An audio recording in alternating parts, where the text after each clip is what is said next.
یک کاری باید به خاطر آرام کردن شفق کنیم. بله بیادر، اگر نیده مکتب یکی دیگه خود از بین میبره. بیادر به نظر ما یک چند وقت به مکتب نیاییم. آها راست میگی. باز ترکان ماره.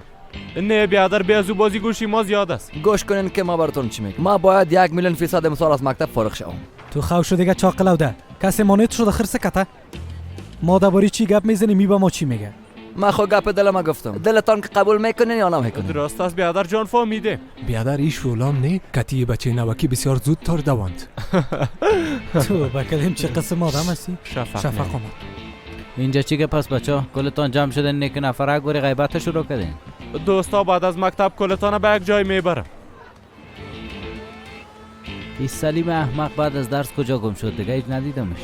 شفق بچهش بلیازو خدا کمی آرام باش دیگه.